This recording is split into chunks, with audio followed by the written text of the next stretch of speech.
रावण किसी भी स्त्री को उसकी इच्छा के विरुद्ध छूता तो उसके मस्तक के 7 टुकड़े हो जाते। एक बार रावण जा रहा था, उसने एक सुंदर अप्सरा को देखा। वो अप्सरा नल कुबेर की प्रेयसी थी। रावण ने उस अप्सरा को अपनी राक्षसी प्रवृत्ति का शिकार बना डाला।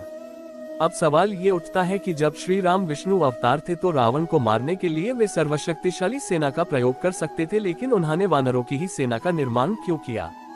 इसके पीछे भी एक रहस्य मिलता है। शक्ति और ऐश्वर्य से घिरा दशग्रीव खुद को भगवान समझने लगा था। क्यों बनी वानरों की सेना? पूरे ब्रह्मांड को वह अपने अधीन मानता था।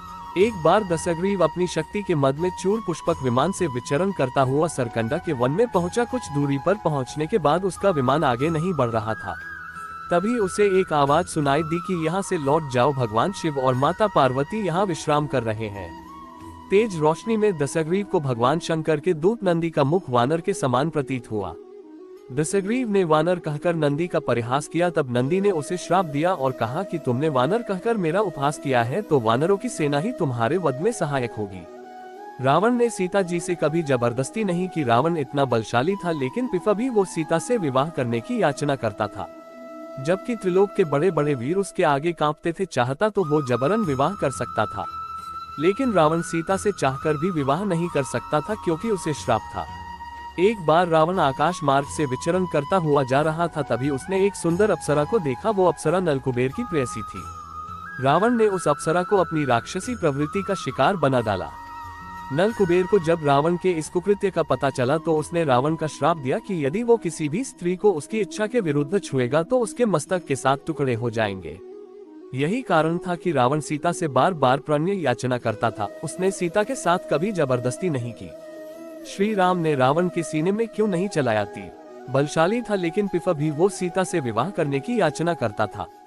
जबकि त्रिलोक के बड़े बड़े वीर उसके आगे कांपते थे। चाहता तो वो जबरन विवाह कर सकता था, लेकिन रावण सीता से चाहकर भी विवाह नहीं कर सकता था क्योंकि उसे श्राप था। राम और रावण में घमासान युद्ध चल रहा था। राम रावण के शीश काट रहे थे। तब सभी के मन में सवाल था कि आखिर श्री राम रावण के हृदय पर तीर क्यों नहीं चला रहे। देवताओं ने ब्रह्मा जी से यही प्रश्न किया। तब भगवान ब्रह्मा ने कहा कि रावण के हृदय में सीता का वास है, सीता के हृदय में राम वास करते हैं और राम के हृदय में सारी सृष्टि है। ऐसे में यदि श्री राम रावण के हृदय पर तीर चलाते तो सारी सृष्टि नष्ट हो जाएगी। जैसे ही रावण के हृदय से सीता का ध्यान हटेगा, वैसे ही श्री राम रावण का संहार करेंगे। इसलिए विभीषण जब रावण के वरदान का रहस्य बताने जब श्री राम के पास पहुंचे तो रावण के हृदय से सीता का ध्यान हट गया। फिर भगवान राम ने आतताई राक्षस की नाभि पर तीर चलाकर वध किया। रावण वध का यही दिन दशहरा या विजयादशमी कहलाया। दोस्तों, कहानी अच्छी लगी तो चैनल को लाइक एंड सब्सक्राइब